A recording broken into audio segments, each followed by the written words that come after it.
Boa noite a todos. É com muita alegria que estamos aqui mais uma vez para desenvolver um trabalho relacionado à mediunidade, que é um tema muito amplo. E por mais que a gente estude, nós ainda não conseguimos aprender tudo. Eu estou nesse labor há muitos e muitos anos e a cada dia eu me surpreendo com uma novidade.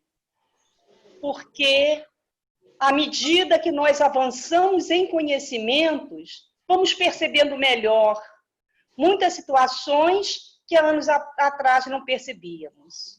E o progresso faz também com que haja muitas mudanças no processo mediúnico. Nós que já trabalhamos há algum tempo, todos nós, sabemos quantas mudanças já aconteceram no que diz respeito à mediunidade. Certos conceitos foram mudados, certas práticas hoje em dia estão diferentes, então é por isso que a gente tem que estar estudando sempre. E o assunto de hoje, como a André falou, é do livro Missionários da Luz, em que acontece mais ou menos assim, essa lição do capítulo 3.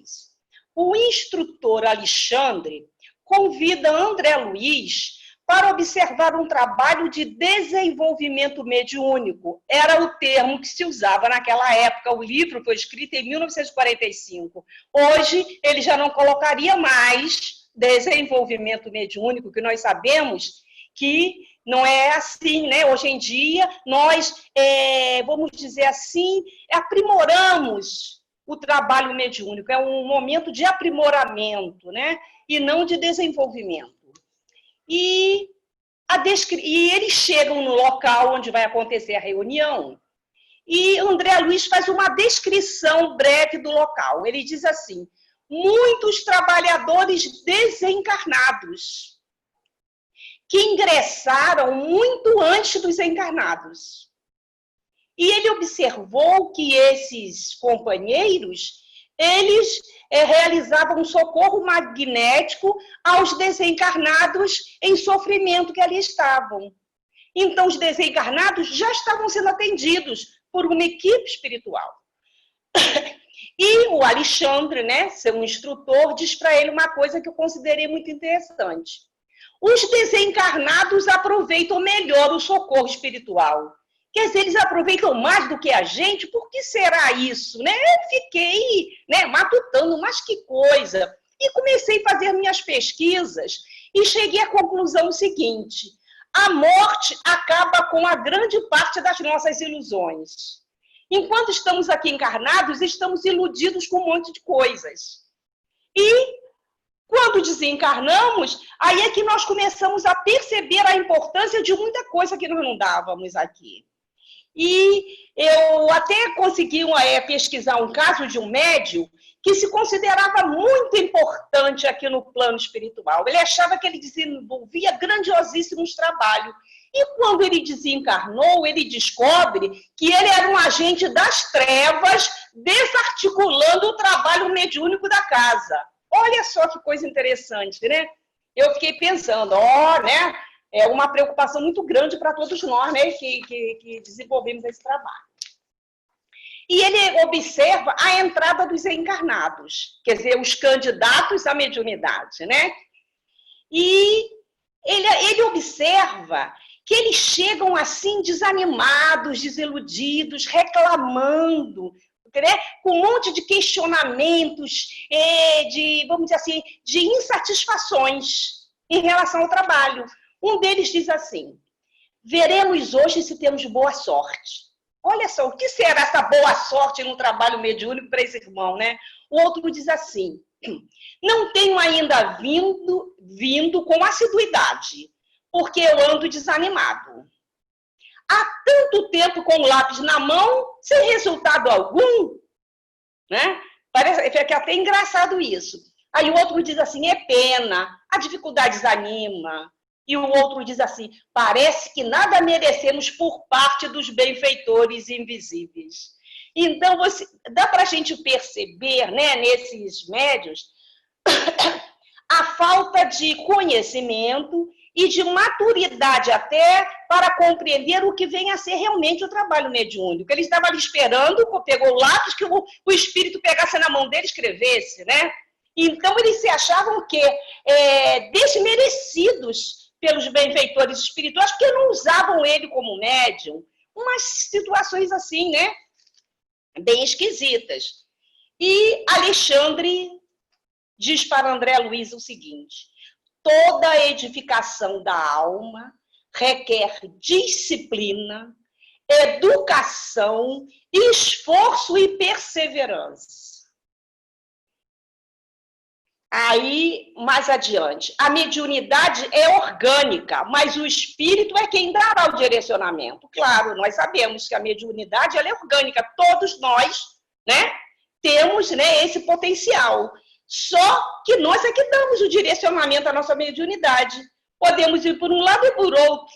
Desenvolver uma mediunidade com Jesus ou desenvolver uma mediunidade com as trevas. Também tem. E como tem, né? Aí Alexandre diz para ele: a mediunidade sem preparação necessária é uma viagem nos círculos da sombra. Olha que coisa séria, viu? Mediunidade sem preparação necessária é uma viagem no círculo das sombras. Mas vamos continuar aqui.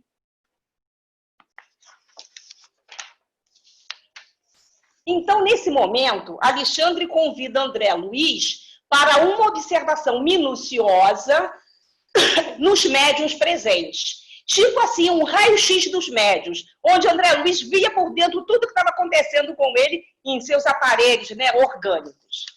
E ele observa um irmão, o aparelho genital, completamente sem condições nenhuma, completamente desregulado por conta dos desregramentos sexuais. E ele vai muito mais, que não podemos nos alongar muito, senão não dá tempo. O segundo, observa o aparelho gástrico, ensopado de alcoólicos. O terceiro, funções digestivas desorganizadas pelo excesso alimentar. Então, a gente pensa, às vezes, mas não tem nada a ver, não é? Nós costumamos separar a condição espiritual do orgânico, como se não tivesse nada a ver. Né? E tem tudo a ver. Há toda uma relação com o nosso comportamento, inclusive em relação ao uso que fazemos do nosso vaso físico. E um estudo que vai merecer, talvez, um outro momento, um aprofundamento maior, é a respeito dos centros de força. Porque todos nós médios, né, todos que estão aí também já fizeram esse curso, mas que vale a pena estar sempre renovando. Ele é o seguinte: os nossos centros de força, eles funcionam como um campo eletromagnético no espírito, onde nós temos as nossas forças espirituais ali nesse centro de forças. E eles funcionam em ligação com os órgãos do corpo físico. Ora, se a senhora estava com uma alimentação excessiva, provavelmente, né, o seu campo eletromagnético estava completamente descontrolado. Assim como o irmão do alcoólico, né, e o outro. O desvio comportamental acarreta prejuízo aos centros de força de qualquer um de nós. Não precisa ser médio, não, porque todos nós, né, somos médios, todos nós temos esse centro de força, né? E que qualquer desvio comportamental nosso vai acarretar um prejuízo nesse centro de força. Que ele tem correlação com os nossos órgãos do corpo físico. Trabalham em conexão. Lógico que, muitas das vezes, problemas de saúde são acarretados por conta disso. Eu acho que é fácil compreender, né? E o centro coronário, que é o mais importante, é onde encontra-se a glândula epífice ou pineal, como se chama, que é a responsável pelo intercâmbio mediúnico. Ela favorece o intercâmbio entre dois.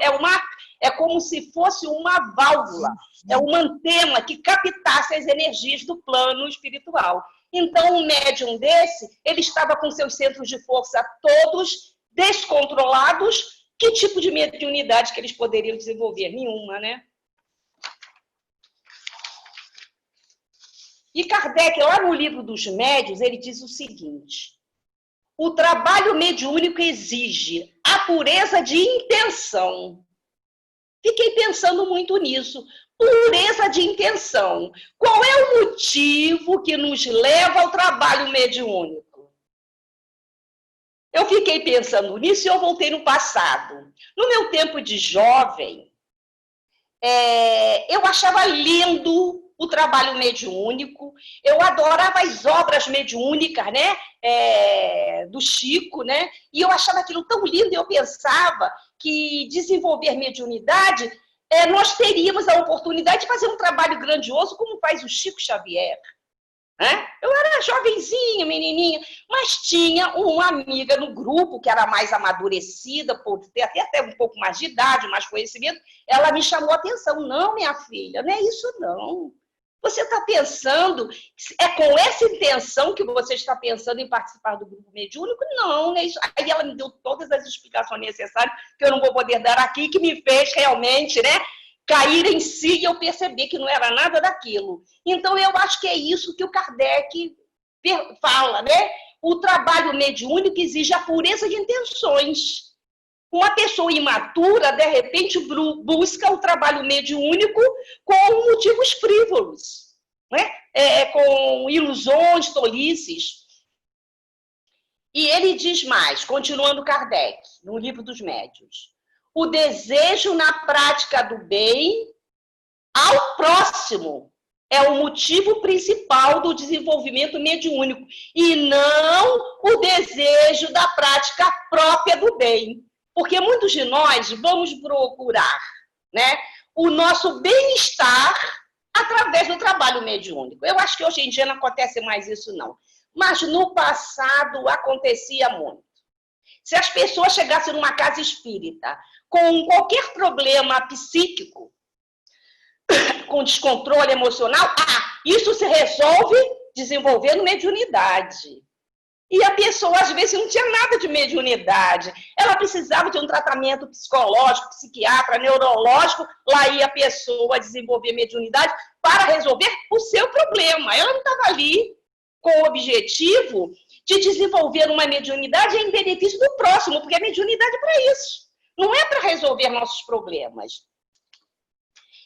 Kardec continua: boa vontade em servir.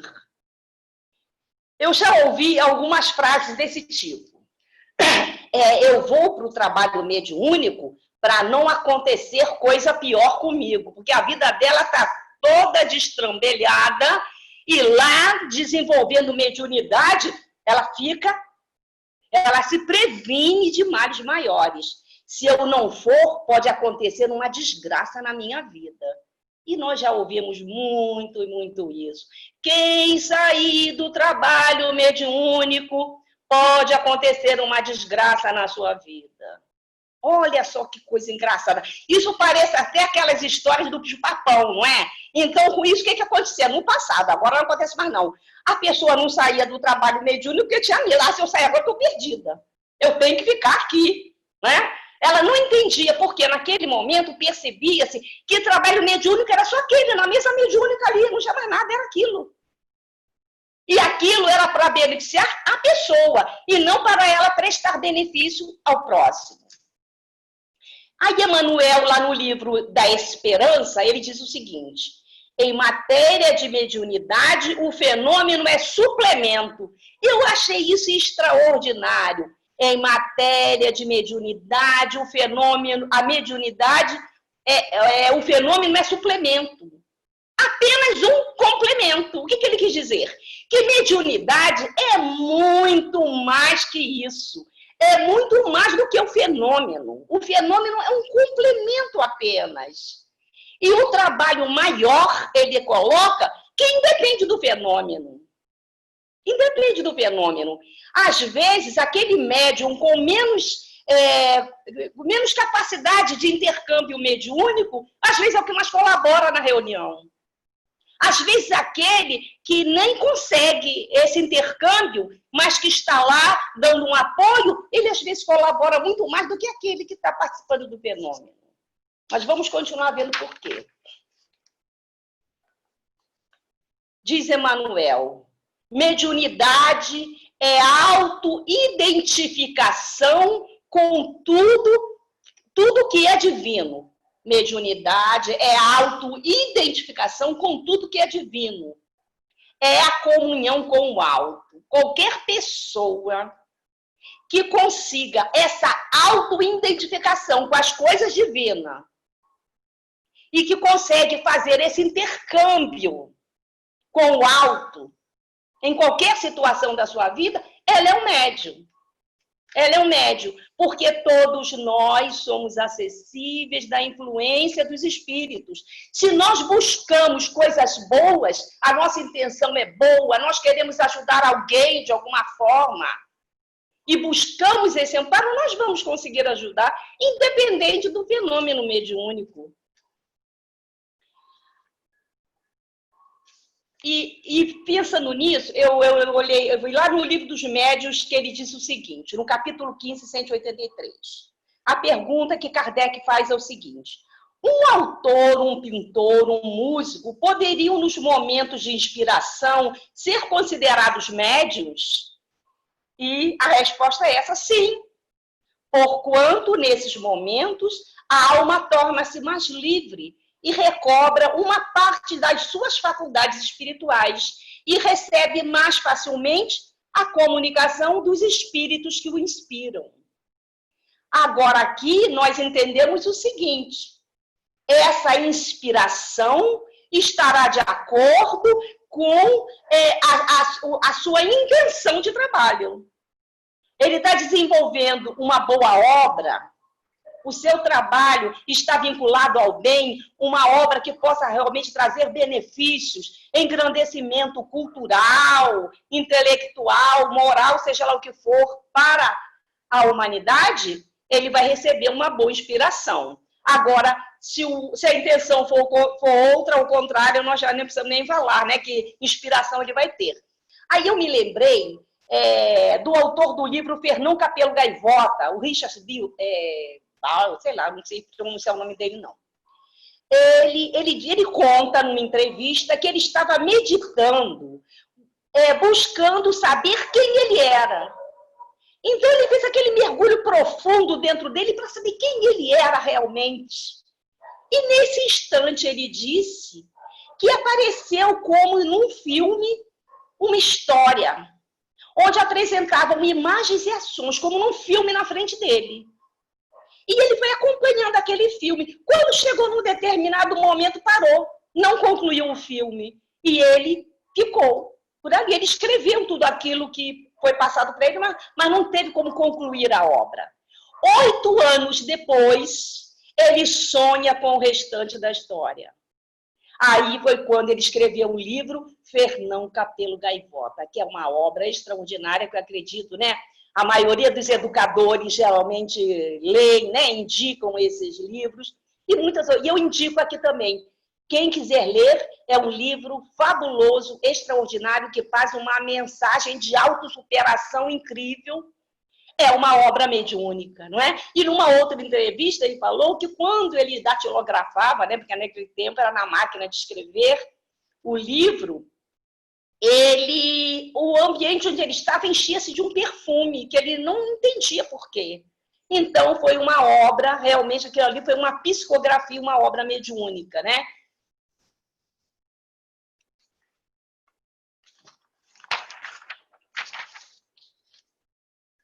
E continuamos com o Emmanuel. Mediunidade é a prática do bem em todos os lugares. O que nós entendemos por isso?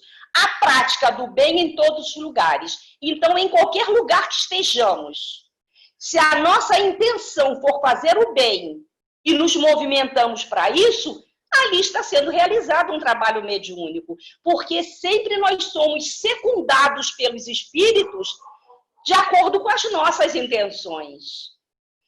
Então, existe um trabalho mediúnico. Isso me fez lembrar de um caso que a minha irmã, que trabalhou muitos anos em hospital, ela contava de uma auxiliar de enfermagem. Ela trabalhava tratando úlceras, feridas, né? Então, a sala onde ela tratava, aquelas pessoas com ferida, com úlceras, iam lá e ela tratava. E ela não sabe por quê. as pessoas, as úlceras fechavam rapidinho. Ela tratava rapidinho, fechava. E os outros pacientes ficavam observando que os pacientes tratados com ela curavam-se logo. Aí ficava aquela fila, só queriam tratar com ela, né? Ah, ela tem mão boa, diziam assim, olha o termo que... Ah, ela tem uma mão boa, vamos tratar com ela. Claro que ela tinha uma mão boa, né? Ela era um médium de cura e estava ali na sua sala de trabalho, tratando aqueles enfermos, usando o quê? Os seus recursos curativos que ela tinha, curadores, né? O magnetismo, o seu magnetismo.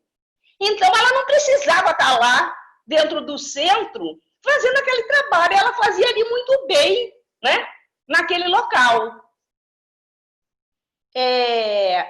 Vamos continuar. A Casa Espírita oferece muitos locais de trabalho mediúnico. Vocês já perceberam? É um grande engano. No passado, entendia-se que só na sala mediúnica se realizava o trabalho mediúnico. Era essa a concepção do passado. Por isso que muitos de nós ainda estamos presos a esse atavismo. É uma coisa atávica mesmo. Mas hoje em dia nós sabemos que isso é um mito. Porque a própria Federação Espírita Brasileira, a CERJ, já está desenvolvendo apostilas, muitos documentos, trazendo novas informações em relação à mediunidade. Então, repetindo, a Casa Espírita oferece muitos locais de trabalho mediúnico. Por exemplo, o evangelizador. Ele desenvolve um trabalho mediúnico de altíssima qualidade, evangelizando aquelas crianças, os jovens, e na evangelização de adultos também, que acontece geralmente nas reuniões públicas. E o que é uma reunião pública? Olha, uma reunião pública, quando nós lemos as obras de André Luiz, nós chegamos à conclusão que a reunião pública é o melhor tratamento de cura e de desobsessão. Não tem melhor do que na reunião pública, porque ali o tratamento é completo. Olha só. Tem uma equipe espiritual ali que já fica tratando as pessoas quando chegam. Os encarnados acompanhados de seus desencarnados. Porque tem sempre desencarnados nos acompanhando. Quer seja por bem ou por mal, mas tem. Né? Paulo de Tarso já diz que uma multidão nos segue pelos gestos que vamos fazendo. São esses gestos que atraem os desencarnados. E nós sempre vamos. Sempre que a gente chega à Casa Espírita, tem alguém conosco. Ou que foi com vontade de estudar, realmente, de aprender, porque gosta da gente, ou às vezes até porque está nos causando algum dano, algum prejuízo, nós não sabemos, é algum tipo de vingança. Chegando lá, todos são tratados, encarnados e desencarnados. Enquanto estamos ali no salão, assistindo a palestra, ouvindo a palestra, tem uma equipe tratando, fazendo um tratamento incrível no salão. Inclusive, existe uma transfusão de fluidos realizados pela equipe espiritual. Eles pegam fluidos daqueles que estão em condições de doar e colocam naqueles que estão necessitando. Aí eu fiquei pensando, a presença dos médiuns numa reunião pública seria uma coisa maravilhosa. O trabalho da casa seria extraordinário, porque os médiuns, geralmente, eles têm uma capacidade maior fluídica. E ali eles estariam doando esses fluidos para aqueles irmãos necessitados. Olha o benefício que eles estariam fazendo só o fato de estarem sentados na reunião mediúnica, assistindo aquela palestra e sendo doador de fluidos para os irmãos sofredores que ali chegaram. E esse trabalho é complementado na sala de passes, quando lá é feito apenas a conclusão do trabalho, porque o trabalho já começou no salão. Lá é concluído, é finalizado. Outra coisa interessante, que o estudo esclarecedor do palestrante propicia o desligamento do plug que mantém unidos encarnados e desencarnados. Nós estamos ali como irmãozinho junto de nós, que está, por ignorância, nos causando danos e prejuízos. Mas ali naquela palestra que o expositor, né, apresenta, ele começa a se esclarecer junto de nós. Nós nos esclarecemos e ele também.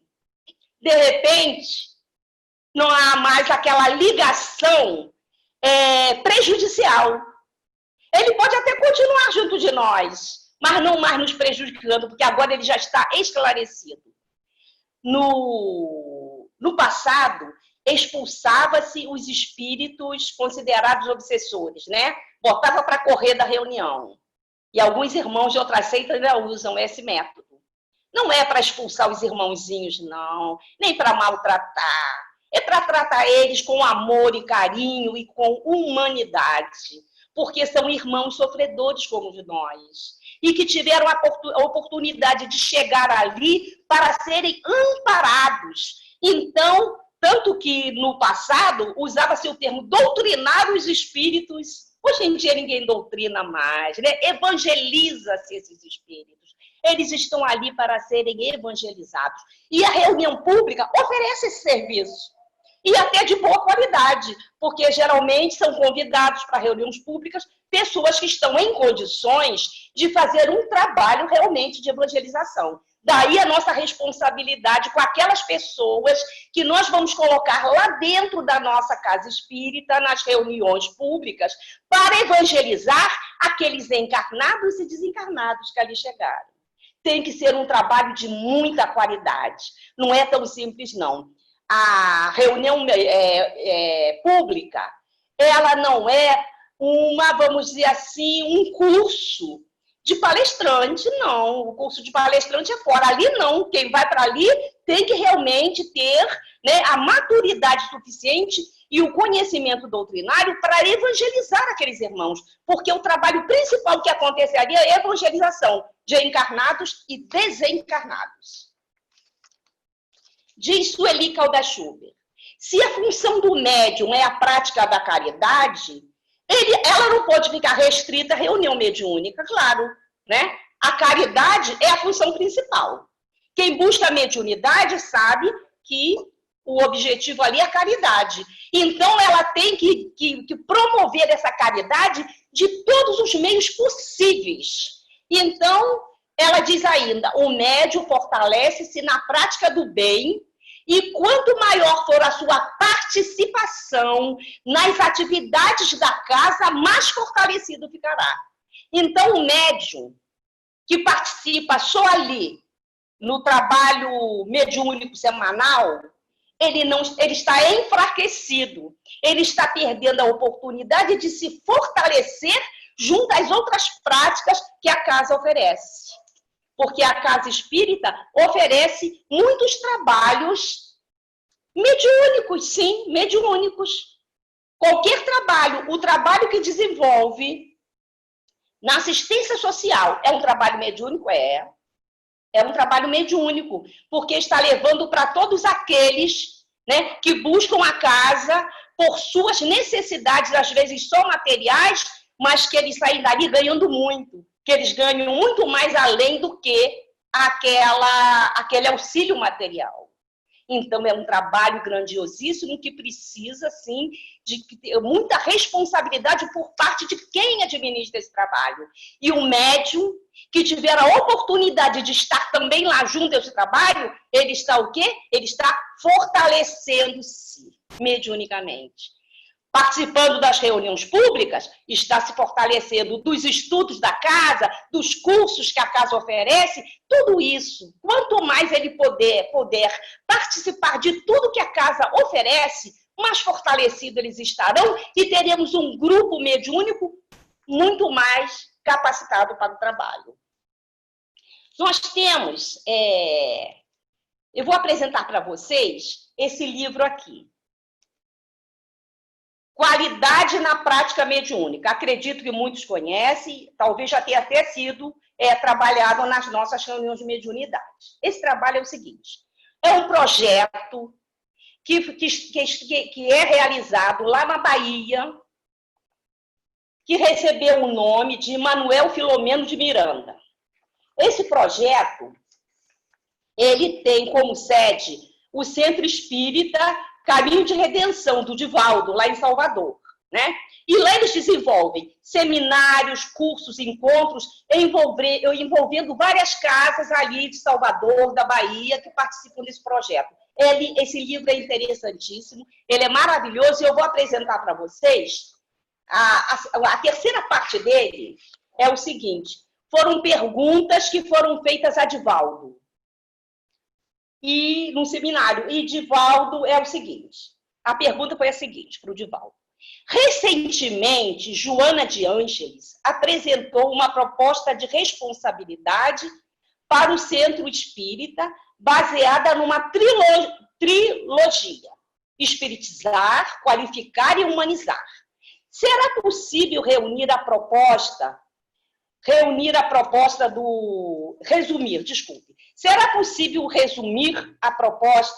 do Espírito Amigo?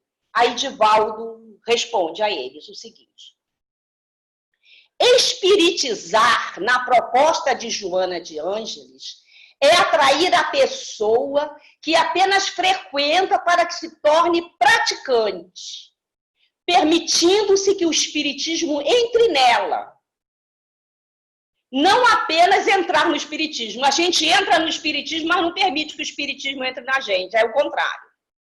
Mas também espiritizar tem o sentido de viver o espiritismo como ele é, na sua essência, sem adulteração, modismo, sincretismo, sem adaptações ou concessões a outras correntes de ideia.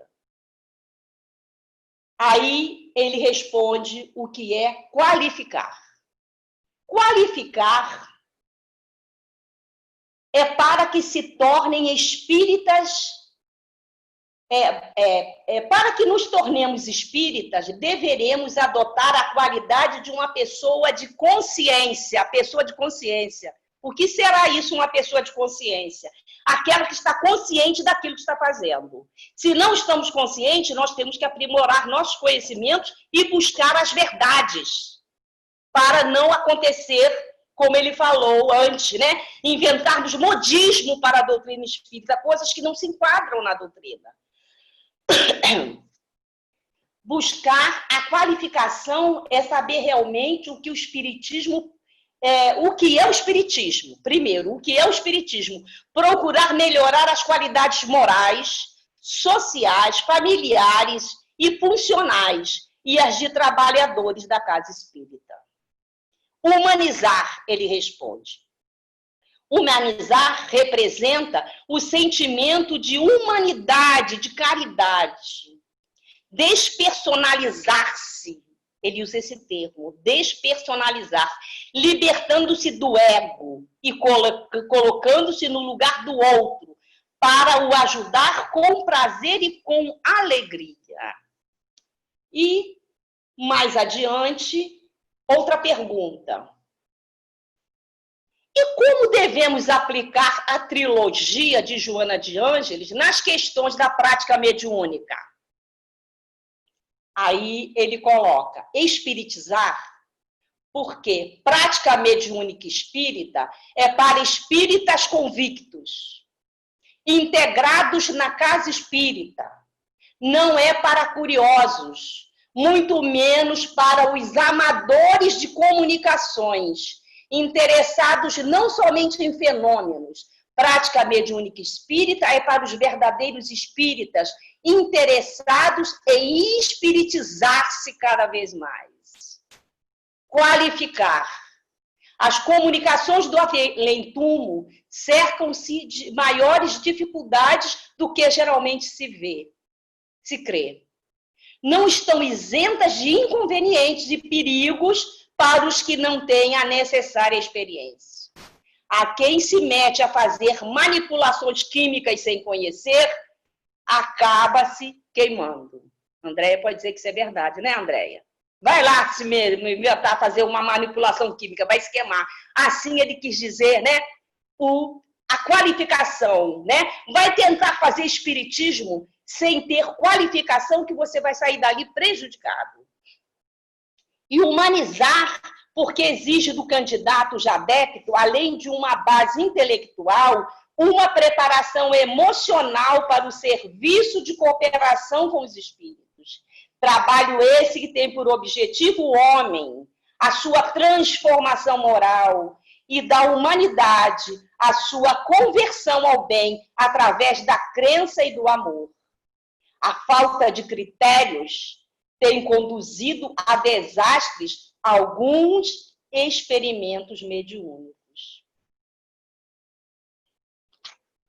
Aí ela termina dizendo assim, o Divaldo, né? Enquanto a questão da prática mediúnica não for equacionada e conscientizada, libertando-a de atavismos e crendices, o movimento espírita estará freado em sua marcha, permanecendo vulnerável às críticas e retardando a obra de implantação do espiritismo na Terra.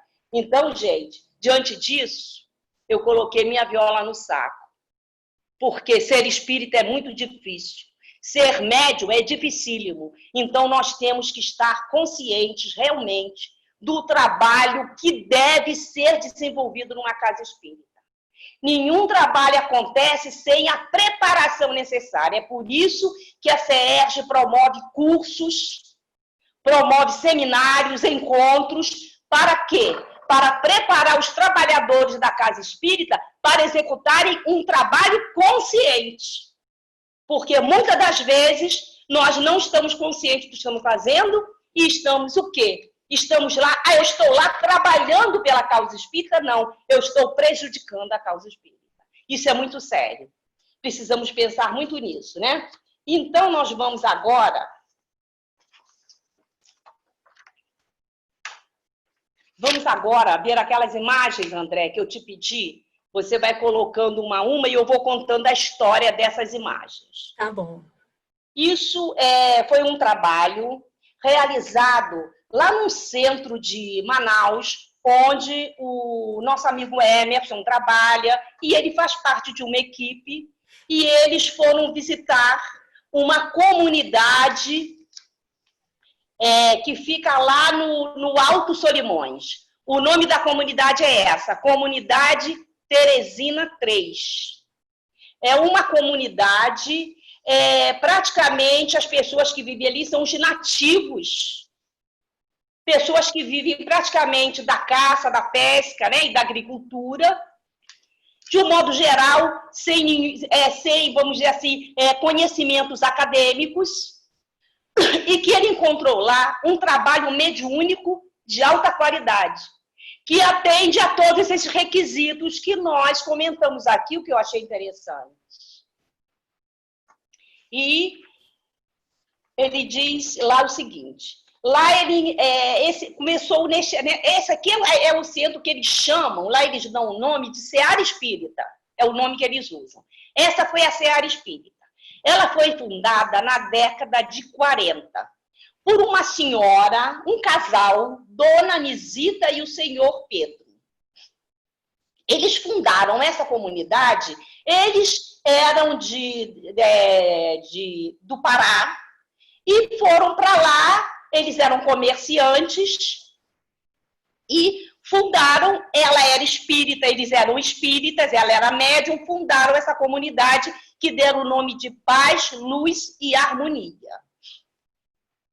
E ela era um médium de cura. O que ela fez? Ela começou as pessoas a reunir um grupo de pessoas onde ela lia o evangelho e explanava o evangelho para eles, assim que começou, porque eram pessoas analfabetas, então ela não podia trabalhar com eles grandes obras, tinha que ser o evangelho, mas ela lia e explicava para eles. E com isso, ela foi conseguindo mais adeptos para a sua causa, para a sua seara. Nisso, ela sendo médium de cura, ela tinha uma facilidade muito grande, porque ela comunicava-se com ela, era um médico desencarnado. E Para um instantinho aí, tá, Andréia? Depois eu vou falar desse grupo. Então, essa senhora, ela conseguiu 2 médiums para trabalhar com ela também, que são essas 2 senhorinhas que estão aí no centro. Essas senhoras, essa foto é de agora. Na época, elas eram bem jovens, foi na década de 40, imagina, né? E ela começou a trabalhar com Dona Nazita e começou também a demonstrar um trabalho mediúnico de qualidade. E começou a colaborar com ela na cura daquelas pessoas daquele local. Porque ali o atendimento médico era precário demais. Imagine, né? Nessas regiões, lá no Alto dos Solimões, eles chegavam a barco ali, né? O atendimento médico. E era uma precariedade danada. E a gente vê aí como é que a espiritualidade aproveita as pessoas de boa vontade para levar o socorro onde precisa. E essa senhora, ela recebeu, junto com essas 2 médiums, Dona Nazita e mais essas 2 médiums, elas conseguiram, né, desenvolver um trabalho grandioso na região. Pessoas enfermas iam para lá em busca de cura. E com o auxílio, né, do mentor espiritual, né, médico, que trabalhava com elas, elas conseguiam fazer receituários. E receitavam, o receituário era com as ervas do local mesmo, porque era o que eles tinham ali. E as pessoas, muitas se curavam, ficavam bem. E realizava também o atendimento espiritual, porque disse que muitas pessoas eram levadas para lá nas canoas amarradas. Hoje em dia nós sabemos que estava num processo de obsessão sério, né? Aí ficavam internadas lá na sua casinha espírita, sendo tratada, ajudada pelas médiuns e conseguiu. Pode passar mais um, Andréia. Aqui está uma das médiunzinhas, né, que trabalhava, né, com ela.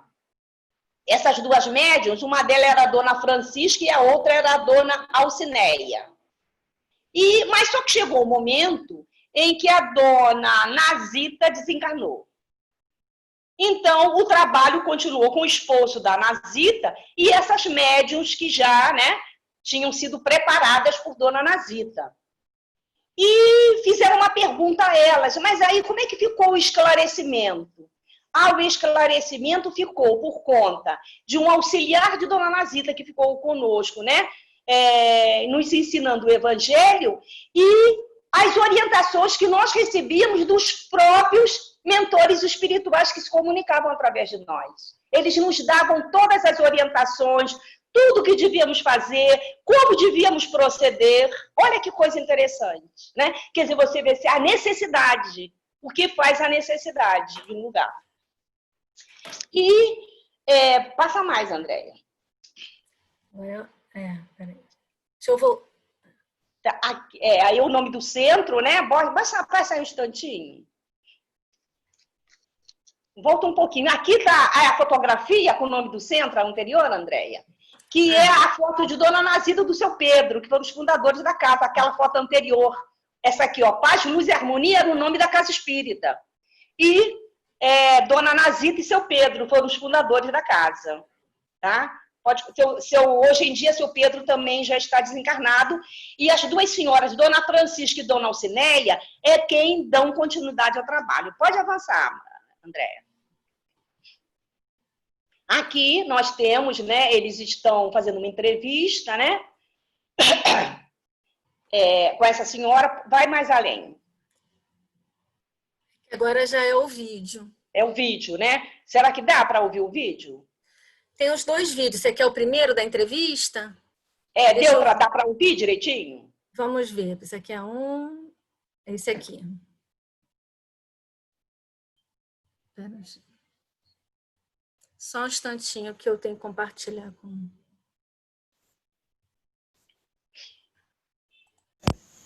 Aí eu não sei. Até que meu esposo aí disse que eu podia ir, aí eu fui. Aí... Eu acho que está muito baixo, né, André? Acho que não vai dar para ver, não. Faça o outro. Tá. Esse vídeo, foi filmado primeiro numa posição, depois na outra, tá? Então, o comecinho tá invertido, depois vai direitinho. Tá. Isso daí é para mostrar, essa aí é a dona Francisca. Ela sofreu um AVC, mas mesmo assim, ela tem que ir para a comunidade espírita de barco, de canoa, porque o acesso lá, a maior parte é por barco. Então, ela vai, olha só, segurando ela com muita dificuldade, mas ela vai para lá. Olha só, essa senhora já está com uma idade bem avançada e continua desenvolvendo um trabalho de amor, porque realmente foi o amor pelo próximo que fez com que ela se mantivesse ali, num trabalho dificílimo. Olha só como eles tinham que caminhar, né? Descia do barco, caminhava por uma trilha até chegar no local, né, do trabalho. E isso é para mostrar que quem realmente abraça a causa do bem, ela não vê obstáculos, né? Ela não vê obstáculos, porque nós, geralmente, quando começamos, eu não, é isso, é aquilo outro, colocando, né, obstáculos na nossa prática, seja lá qual for, é porque não está vendo a verdadeira boa vontade, o verdadeiro desejo de fazer o bem. E foi isso que os amigos espirituais encontraram nessas senhoras nessa região. Foram pessoas que foram usadas, sim, utilizadas pela espiritualidade superior para levar essa comunidade tão desprovida de recursos, um pessoal nativo aí dessa região da Amazônia e que realmente desenvolviam, né, esse trabalho de amor grandioso. Eu trouxe essa experiência que eu achei muito interessante para que a gente possa fazer uma reflexão sobre como nós estamos nos conduzindo na casa espírita. Será que é fácil? Não. Estamos preparados? Não sei. Eu não estou.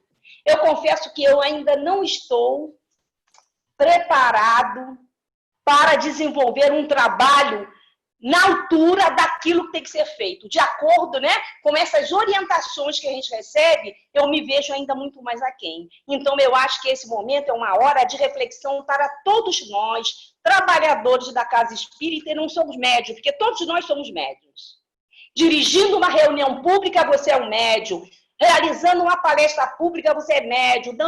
Em qualquer situação, trabalhando na assistência social, dirigindo um curso, né? Dirigindo, evangelizando os jovens, as crianças, todo o trabalho é mediúnico dentro da casa espírita, porque todos nós somos assessorados por uma equipe espiritual. E o que eu considero importante é que sempre que a gente se envolve num trabalho na casa espírita, nós passamos a fazer parte daquele grupo espiritual que atua ali naquela casa. Olha que coisa interessante. Isso é muito bom, isso é importantíssimo. Então, eu acho que o nosso chamamento é de responsabilidade, disciplina, disciplina, disciplina, como Emmanuel disse para, né, o nosso querido Chico. Como o mentor de Divaldo disse para ele, quando ele mandou ler o livro dos Espíritos, ele já leu. Ele disse que enganou, né, que ele não deu nada. Falou assim, leia de novo. Ele leu, leia de novo. Aí depois dele ler muito, disse assim, agora estude. Não é só ler, é estudar, né? É ir lá na essência, no cerne da questão e procurar ver o que aquela lição tem a ver conosco. Não é para aplicar no outro a lição, é para aplicar em nós. O que nós estamos fazendo com todos esses conhecimentos que nós já adquirimos na doutrina espírita? Que uso estamos fazendo dele? Ou será que nós estamos, como diz a nossa irmã Sueli Caldas-Schubert, somos trabalhadores econômicos? Ela diz que o trabalhador econômico é aquele que fica restrito só aquele trabalhinho dele. Eu só faço isso. Eu não, mais que isso, eu não sei isso aqui. Só faço isso. É o trabalhador restrito. Ela diz que está perdendo uma grande oportunidade de se tornar um trabalhador grandioso, capaz, né? Está perdendo a grande oportunidade de fortalecer-se espiritualmente dentro do trabalho do amor. Porque mediunidade é um trabalho de amor com Jesus. Só isso. Acho que eu passei do tempo, não sei. Passei, né, André? Obrigada.